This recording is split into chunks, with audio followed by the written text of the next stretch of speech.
بسم اللہ الرحمن الرحیم اللہم صلی علی سیدنا محمد وآلہ وصحبہ وبارک وسلم۔ حضور نبی کریم صلی اللہ علیہ وآلہ وسلم کا حسین قد و قامت۔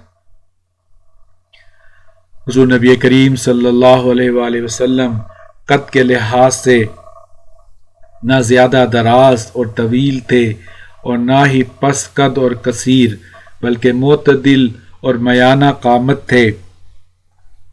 جب آپ صلی اللہ علیہ وآلہ وسلم صحابہ کرام کے جھرمٹ میں چلتے تو ان میں سب سے نمایاں نظر آتے۔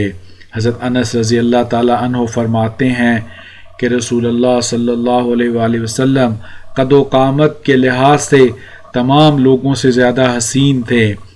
صحابہ کرام جب آپ صلی اللہ علیہ وآلہ وسلم کی قامت مبارک کا تذکرہ کرتے تو ایمانی اور روحانی، ظاہری و باطنی، ذہنی اور قلبی سطح پر ایک سرشاری کی کیفیت سے لطف اندوز ہوتے۔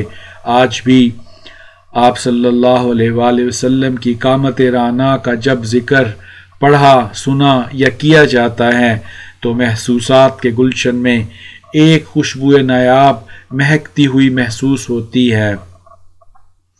حضرت براء رضی اللہ تعالی عنہ بیان کرتے ہیں کہ رسول اللہ صلی اللہ علیہ وآلہ وسلم نہ تو زیادہ دراز قد تھے اور نہ ہی پست قامت یعنی میانہ قد تھے۔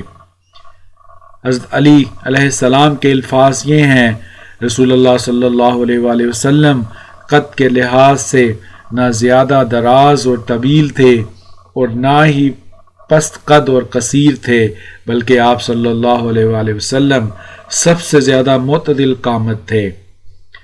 حضرت علی کرم اللہ وجہ الکریم نے فرمایا ہے کہ آپ صلی اللہ علیہ وآلہ وسلم زیادہ دراز قد بھی نہ تھے اور نہ ہی کوتاہ قد، بلکہ آپ میانہ قامت تھے، اور جب بھی آپ صلی اللہ علیہ وآلہ وسلم کچھ لوگوں کے ہمراہ یا ان کے درمیان چلتے تو ان سب میں نمایاں نظر آتے تھے۔ حضرت ابو ہریرہ رضی اللہ تعالی عنہ بیان کرتے ہیں کہ آپ صلی اللہ علیہ وآلہ وسلم اپنے ہمراہ چلنے والے کسی بھی شخص سے ہمیشہ بلند قامت نظر آتے تھے۔ حضرت انس رضی اللہ تعالی عنہ حضور نبی کریم صلی اللہ علیہ وآلہ وسلم کے قد زیبا اور قامت رانا کے بارے میں بیان فرماتے ہیں کہ رسول اللہ صلی اللہ علیہ وآلہ وسلم قد و قامت کے لحاظ سے تمام انسانوں سے زیادہ شکیل و جمیل اور حسین تھے۔